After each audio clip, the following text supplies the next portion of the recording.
तो टीवी 9 के इस बैठक की बातचीत का सिलसिला हम आगे बढ़ाएंगे। और जैसे कि हमारे सहयोगियों ने बताया कि मुकेश सहनी यानी सन ऑफ मल्लाह इस नाम से जाने जाते हैं और हमारे साथ मौजूद हैं, तो बातचीत का सिलसिला हम बढ़ाएंगे आगे। और मुकेश जी, कबीर के एक दोहे से शुरू करते हैं जी, ठीक रहेगा? एकदम। तो कबीर ने कहा था कि जो जल बाढ़े नाव में, नाव जो जल बाढ़े नाव में, घर में बाढ़े दाम, दो हाथ उलीचिए यही सज्जन को काम। यानी कि घर में बहुत ज़्यादा धन धान्य बढ़ जाए या नाव में पानी बढ़ जाए तो सज्जन आदमी उसको दोनों हाथ से निकाल के खाली करता रहता है। लेकिन मुकेश सहनी अपने नाव में बहुत कुछ भरना चाह रहे हैं, क्या वजह है इसकी? नहीं, देखिए, इंसान अभी तो आपने एलिगेशन जो लगा रहे हैं कि मैं भरना चाह रहा हूँ, तो बिल्कुल ही नहीं। मैं एक साधारण गरीब परिवार में जन्म लिया और बचपन जो है बहुत ही अभाव में मैंने बिताया। और 18 साल की उम्र में, जिस उम्र में बच्चे को खेलना कूदना, अपने रिश्तेदार परिवार के साथ रहना होता है, उस उम्र में अपने गांव को छोड़कर 2000 किलोमीटर दूर मुंबई जैसे शहर गया। वहाँ मेहनत किया, मजदूरी किया, मात्र 900 रुपये रोज़ महीने पे, यानी कि 30 रुपये रोज़ पर मैं मजदूरी किया। और संघर्ष के बदौलत, मेहनत के बदौलत मुंबई जैसे शहर में कामयाबी का झंडा मैंने गाड़ा और एक बेहतर ज़िंदगी में जी रहा था। घर परिवार सब चीज़, घर गाड़ी बंगला सब चीज़ था। उसके बाद मैंने देखा कि मैं बहुत पीछे आगे निकल गया हूँ, लेकिन हमारे लोग बहुत पीछे रह गया। लोग चांद पे घर बनाने के लिए सोच रख रहा है, लेकिन आज भी इस धरती पर हमारे लोगों के रहने के लिए घर नहीं है।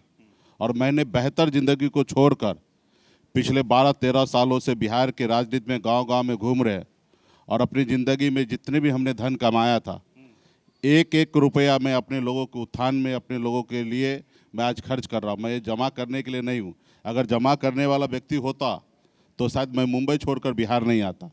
आज मैं बिहार में आकर अपनी कमाई हुई पैसे दौलत आज अपने समाज के लिए, राज्य के उत्थान के लिए, अपने लोगों को सर उठा के जिए, इसके लिए मैं आज लगा रहा हूँ और अपने लोगों के लिए लड़ाई आज मैं लड़ रहा हूँ। तो मैं भरने वाला काम नहीं करता हूँ, मैं खाली करने वाला काम करता हूँ। चलिए आगे बातचीत में उसको हम और समझने की कोशिश करें। लेकिन आपने कहा बेहतर जिंदगी छोड़ के आए, तो भाई वो जिंदगी बेहतर थी या जो अब चल रही है वो बेहतर है? देखिए, सच्चाई तो यही है कि एक संघर्ष करके, नहीं, चूंकि आप ही के शब्द हैं कि एक बेहतर जिंदगी छोड़ के आया, ये तो सच्चाई वो बॉलीवुड है। वाली जिंदगी बेहतर है, ये बिहार की नेताओं वाली जिंदगी बेहतर है? वो अपने जगह पे बेहतर है, वो अपने लिए, खुद के लिए बहुत बेहतर है। लेकिन ये जिंदगी औरों के लिए जो हम जी रहे हैं वो बहुत ही ज़्यादा सुकूनदायक बेहतर है। क्योंकि यहाँ पे हमें इतना पता है कि जो आज मेरी संघर्ष जो है, लड़ाई है, मेरे आने वाला पीढ़ी को है ना सर उठा के जीने लायक बनाएंगे इस राज्य में। इसके लिए वो ये ज़िंदगी उससे ज़्यादा बेहतर है।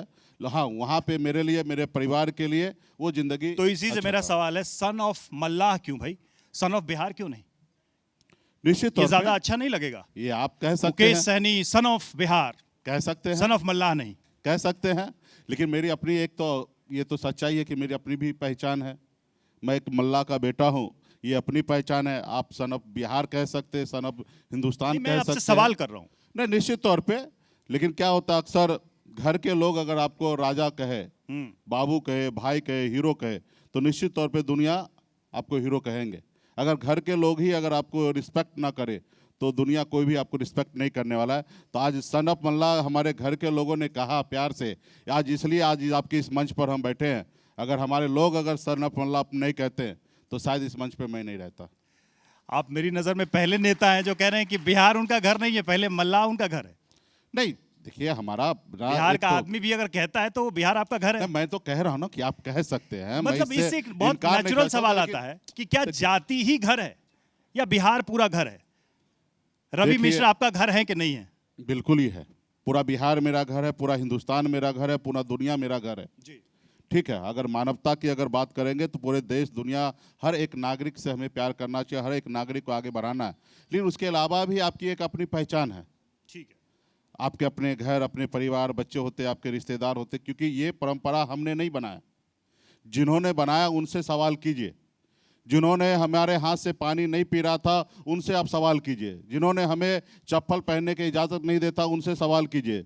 जिन्होंने हमें एजुकेशन नहीं दिए उनसे सवाल कीजिए। जिन्होंने हमें 2000 साल से अधिक समय हो चुका है जो हमें पशु के सामान्य इंसान को समझता था। ये हमारा कोट नहीं है, ये मोहन भागवत जी का कोट है कि उन्होंने कहा कि गरीब पिछड़ा दलित को हम लोगों ने 2000 साल से ज़्यादा समय से अभी तक हम उसको पशु समान मान रहे हैं। हमें अपने आप को नज़रिया बदलना चाहिए, ये सच्चाई है।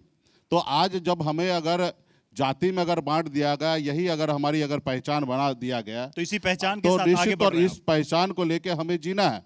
और निश्चित तौर पे जो नाइंसाफ़ी इस समाज के साथ हुआ है, कभी ये समाज भगवान श्री राम, प्रभु श्री राम को हमारे वंशज ने, केवट महाराज ने पार लगाया था।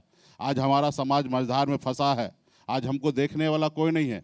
हमारी एक ही पहचान बिहार में लोगों ने बना दिया था कि एक मल्ला का टोला है, ये बिंद का टोला है, ये केवट का टोला है, यहाँ पे 500-1000 रुपया दारू बांटो, चिकन बांटो, यहाँ से वोट प्राप्त हो जाएगा। इस तरीके से हमें लोग इस्तेमाल करते रहा।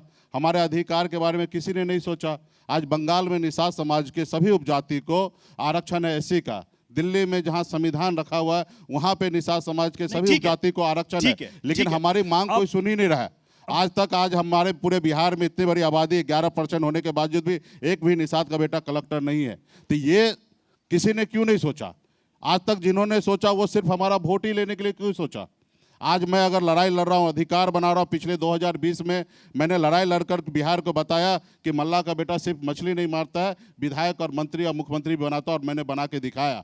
और मैंने संघर्ष करके लड़ाई लड़कर 4 विधायक बनाया, सामने वाले को 74 विधायक बना के दिया। उसके बाद भी उनको पेट में दर्द हो रहा था। देखा कि एक गरीब का बेटा जो कल तक मेरे पैरों तले दबा हुआ था, आज देखो ये राजा बन गया, मालिक बन गया, ये आज विधायक बना के सरकार में मंत्री बन चुका है, ये हमें अपनी सरकार चला रहा है। इनको रोको, नहीं रोकोगे तो आज 4 बनाया, कल 40 बनाएगा, एक समय आएगा 125 बनाएगा, फिर इसके पीछे जाना पड़ेगा। उन्होंने षड्यंत्र के तहत हमारे 4 विधायक को खरीद लिया। उसे मुकेश सहनी से तकलीफ नहीं है, वो तो आज भी हमको ऑफर करता मेरे साथ आइए, आगे भविष्य में आपको सीएम बनाएंगे। लेकिन उनका यही लड़ाई है कि निषाद का बेटा जग जाएगा तो अपना हिस्सेदारी लेगा, तो इनको रोको, इनको खत्म करो, क्योंकि ये सोया हुआ समाज है, इनको सोने दो, इसको जगा दोगे तो हिस्सेदारी मांगेगा।